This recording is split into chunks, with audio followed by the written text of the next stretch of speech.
Most important step.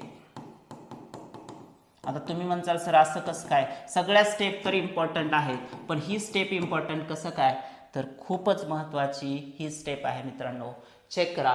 Choose the best colleges according to your percentile. सगळ्यात महत्त्वाची step आहे मित्रांनो, की तुम्हाला तुमच्या पर्सेंटाईलनुसार कॉलेजचा प्रेफरन्स फॉर्म भरायचा आहे, ऑप्शन फॉर्म भरायचा आहे, कॉलेजची लिस्ट तयार करायची आहे. आणि मग इथं गलतानपणा चालणार नाही, कारण आत्ता जे तुम्ही ऑप्शन फॉर्म भरणार आहे, प्रेफरन्स फॉर्म भरणार आहे, मी पुढे सांगणार आहे की त्याचे परिणाम कसे होतात. बघा, choose the college, branch, city wisely. इथं प्रत्येक गोष्ट खूप महत्त्वाची आहे. वाईजली मीन्स तुम्हाला डोकं जागेवर ठेवून सगळी लिस्ट तयार करायची. मी परत परत सांगतोय मित्रांनो, कोणाची तरी अमुक एक लिस्ट मागून घेऊ नका. हां, ते एक्सपर्ट आहेत, त्यांची लिस्ट द्या आणि ती कॉपी करा, प्रेफरन्स फॉर्म आपला भरा, ऑप्शन फॉर्म भरा, अशी चूक नका करू.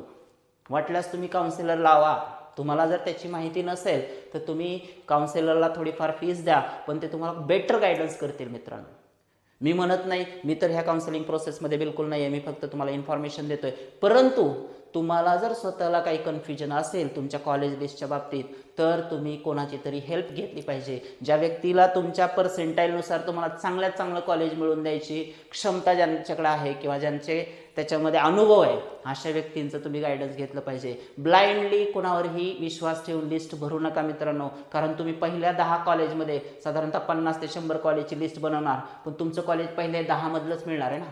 आणि तिथं जर तुमची चूक झाली तर तुम्हाला चुकीचं कॉलेज मिळू शकतं आणि आयुष्यभर आपल्याला परत त्याचा रिग्रेट राहील.